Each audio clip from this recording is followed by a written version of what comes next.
Those things brought about my definition of success. Peace of mind attained only through self-satisfaction in knowing you made the effort to become the best of which you're capable. We're all equal in that respect. We may not be equal in other ways. We're not born in the same environments. We're not all the same intelligence. We don't look alike. We're not equal in those respects, but we are equals, having the opportunity to make the most of what we have under the conditions that exist for us. So I coined that definition to try to help me and help those under my supervision, but it didn't seem to be working. And after a while, after trying to analyze it, I decided it's because it was a definition, something rather abject, that I needed something you could see.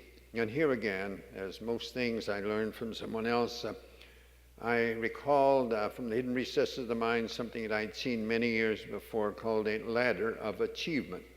Someone had taken the ladder, 5 rungs in the ladder, and they'd named each rung of the ladder some particular trait or characteristic that they felt was necessary to get to the top of the ladder, where we'd all like to get, even though we might disagree at times on what we consider the top of the ladder to be.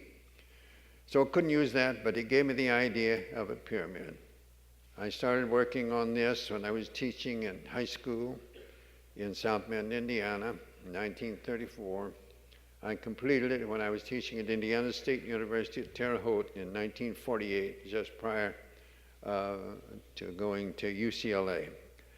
But I won't go into, it'll take a long time to go into all the things. Let me just mention 2. The cornerstones for success, in my opinion, to gain that peace of mind, without which I don't think we have much, are industriousness and enthusiasm. You have to work hard and you have to enjoy what you're doing. If you don't really enjoy what you're doing, no matter how you think you're working, you're not working as best you're capable of doing. And that's so important. Those are the 2 cornerstones for success.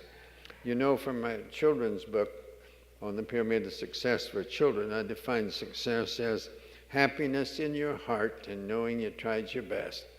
And I don't want my daughter here. She's sitting here somewhere. But, right in the front row. Yeah, well, there she is, right now. And she says she understands the pyramid now. She didn't understand that peace of mind stuff, but now this happiness in your heart, she understands that better.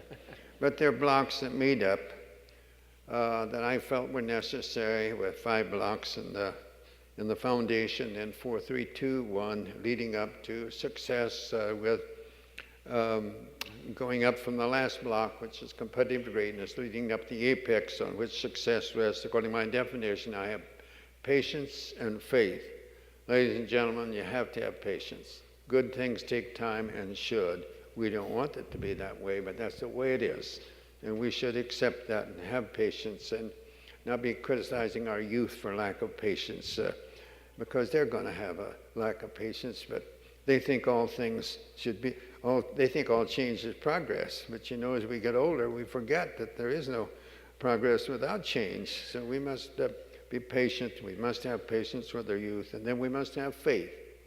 We must believe that things are going to turn out as they should, providing we do what we're capable of doing to help that become reality. I think oftentimes we want things to turn out just the way we want them to, but we don't do not what we're capable of doing to help that become reality. So I think patience and faith are at the very top, leading up to the apex. But there are many blocks in the structure that I thought about and changed as the years went by, and changed the structure in the place in the structure where I kept some of them, but it would take a long time to talk about all those.